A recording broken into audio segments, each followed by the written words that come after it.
Hi guys, my name is Hugo and welcome back to my channel. Today I'll bring you my reading stats plus the goals I want to set to 2021, show you a little bit of my reading year with the Goodreads and some graphics that I did. Just a fun video so you can see, and if you want I can share my document with you to you see how many pages you read per month, how many days, and you will understand when you go to the video. Let's start it. I'll put here all the graphics and all the footage from the Goodreads. So basically I'll have I have here my laptop. As you can see, I have my year in books. I've read from Goodreads 21,207 pages, which I think is very good. It's the first year actually that I complete a Goodreads challenge. I always put like 35 books. Like in the past 2 or 3 years, I never achieved I think last year was the year that I come closer. I achieved like 26 or 22. And this year, with the lockdown, I had a reading slump in the beginning. I wasn't reading. And then I started reading very much, also with the idea of starting a booktube channel. But I was reading much more. And I started binging books, and almost like September, I was like already in the 30s. So I said, well, let's put my new goal at 50 books. I read 51. I could achieve more, but in the last 2 weeks I had to finish a lot of things from work. I had to do a report, an article, a scientific article to a conference, so I was busy with work, and I wanted to take a little bit breath, edited the videos that you will see and you are seeing by now. So I focus a little bit more on the booktube side and take a little bit break from reading. But now, new year, new strength, let's do it. As you can see, I read 51 books. My shortest book was Who's Afraid of Virginia Woolf by Edward Albee. Definitely one of my favorite plays. I love the movie with Elizabeth Taylor. Amazing play. The story is, if you haven't read it, it's only 140 pages. You have to read it. It has so much memorable scenes, and that line that I have to find it so I can read to you, because my favorite line from the book and from the movie is when George and Martha are arguing, and George says, "You are a monster, you are." And then Martha starts very angry because she's like, "I'm loud and I'm vulgar and I wear the pants in the house because somebody has got to, but I'm not a monster, I'm not." And every time I read this scene, I see Elizabeth Taylor doing this scene. "I am loud and I'm vulgar and I wear the pants in the house because somebody's got to, but I'm not a monster, I am not." With that big hair, I really love this scene and all the book. It's amazing. My longest book was It by Stephen King, no doubt. It's 1,263 pages. It's a very long book. I was not so much into high fantasy, which are typically the thickest books, but in this year 2021 I plan to read some, so I think I won't read anyone near to 1,000 pages, but I will be very close and will increase my average. My average is 415, which I think is very good. It's more in the time of the contemporary thrillers. Usually they go around till 500. More, I don't have so much from 600s, but I think it's a good average. My most popular book is Gone Girl by Gillian Flynn. I didn't expect anything less. It's a very popular book worldwide, booktube, bookstagram, even the movie. And my least popular, of course, is a Portuguese one, because it's more a niche, and it was Dom Manuel I, Duas Irmãs para Rei, and it's about one of the Portuguese kings. He was a very important king. He made a lot of great things, and he wasn't even in the line of the throne, so it was an amazing story. I love the writing style. I love historical fiction, as you can know by now. It was definitely a 5-star reading, but it didn't make my best, but it was a very good read. My average rating was 4.2. I think it's good. I don't tend to read so many bad books. When I see a book is not enjoyable, I DNF'd, and I don't give a rating, because if I DNF'd it, I cannot judge. You can say you can judge for what you read, yeah, but it can change. It can go very up, in the end can be fantastic, and you're judging just because you DNF'd, you're not feeling. But I always give at least an opinion, but I did not rating. So 3, 4, some 5 stars. So yeah.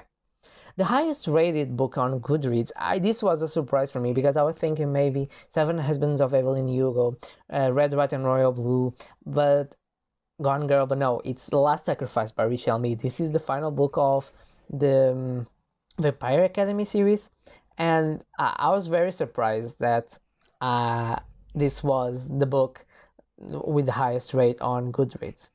And he has a lot of people reading it. He has over 258,000 ratings, so it's not just a very low rated book and has high ratings. He has a lot of people rating, so yeah, I gave it 4 stars, so it's below the medium, but if I will be honest, it will be a 4.5. So yeah.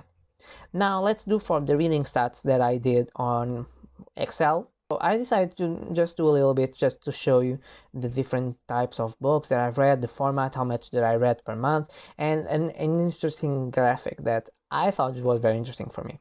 Let's start with books per month. Well, as you can see, the month that I've read the most was near the summer, June and July. I was participating on a marathon. I was very exciting to read because you have to read at least 16 books, and the biggest, the best. And I was very excited. I was in July I started working on my COVID project. I was still very excited, and then in August decreased a little bit because I was in another college very far from where I live, but it still was good. If you can see, I've read in average 5 books per month. That's why I put my TBR to 5 books, because I know 5 books I can read till the end of the month, if not more. Now let's see the pages per month. As you can see, my pages have been very good. The beginning of the month have been very low, and it consists with the books that I haven't read so much. As you can see, April I only read 2 books, February I just read 1, in January I just read it, but it's a big book, that's why it's so high. But my average goes from above 1,500 pages to 2,000 and 2,500 pages, so it's between those ranges.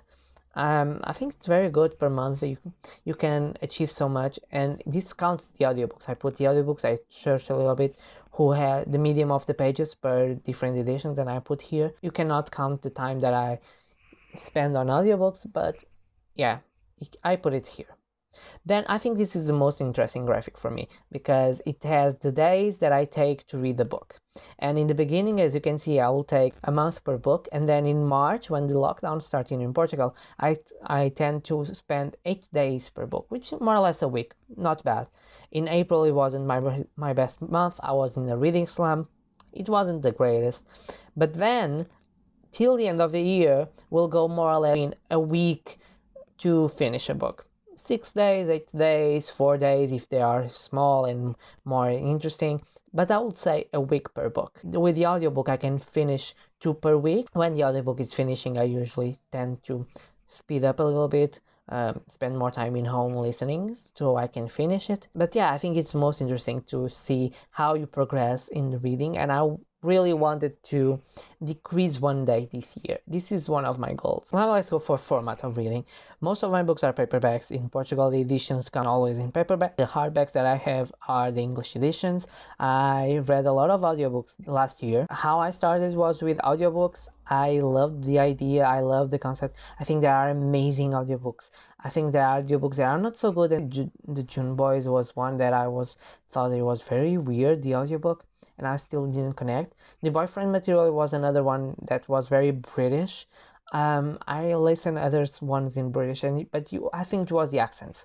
But definitely audiobooks, hardbacks, and paperbacks.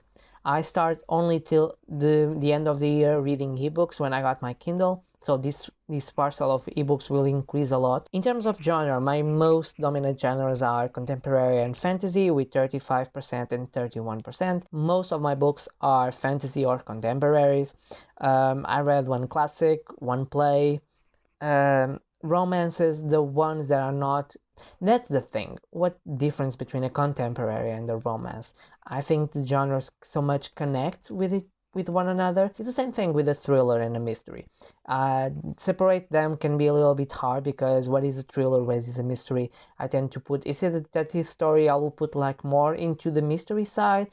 If it's more a Peter Swanson, I'll put more in the thriller side. Sometimes it's the same with horror. With horror, it's just what is more like It, which is very graphic, or something more like a thriller, but it has a lot of serial killer. It can be a horror. So I think these genres are very much all connected. And historical fiction, I love historical fiction. Unfortunately, it's not the genre that I pick up the most, but I will tend to read more about characters and personalities that I'm interested in.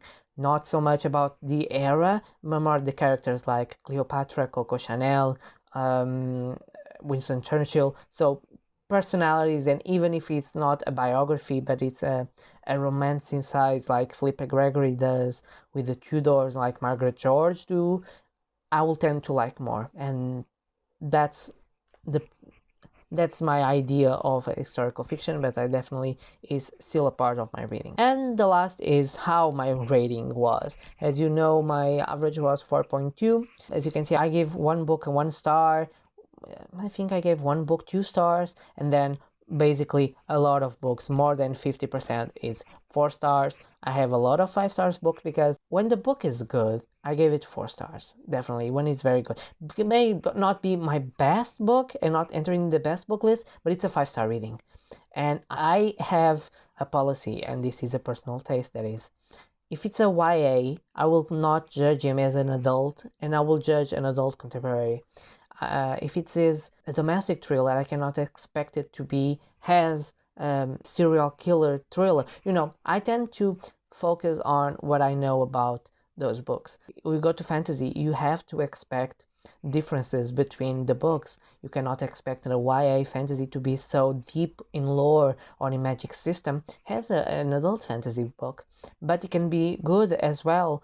So I tend to see the demographic. Basically is this, I judge the books per the age they are appropriate. Let's go for the reading goals. My reading goals for 2021 is I want to finish all the series that I started last year. I have some series, Aragon, Dragonlance, the Memoirs of Cleopatra. I don't remember, but I know I have that annotated, the books that I want to finish. I also want to make as a goal, I want to read the books that I said I want to read in 2021. So I have a video, I'll link all the videos up here and down below, saying these are the books that I want to read in 2021. And I want to make sure I read every single one of them, because I think there are less than 20. If I'm reading 2 physical copies per month, even if I'm putting new releases, some books that are out of there from the Jody project, from other things, I should, and I have to read them all by the end of the year. So I started with The Darker Shade of Magic, with one of them, but there are 3. Let's see. I think I can do it. I also want to read at least 3 classics. This is a goal I want to set. 3 classics in a year, which is not, I think it's not impossible. I can manage it. I can reach it. At least 3. And I think basically that I think my goals is 50 books till the end of the year. The books on the list, some classics, because I have a lot of classics that I wanted to read but I still didn't read. That is my goal. Let's see how it goes. Next year I will do the same video, and we'll see how bad or how good or how bad I did on this. Tell me down below, what are your goals for 2021? If you're setting any goals, if you have a Goodreads challenge, you can add me on Goodreads. I will be very glad to accept you and to see what you are reading. I'll post videos every Tuesday, Thursday, and sometimes on Saturday. So I see you guys on my next video. Bye.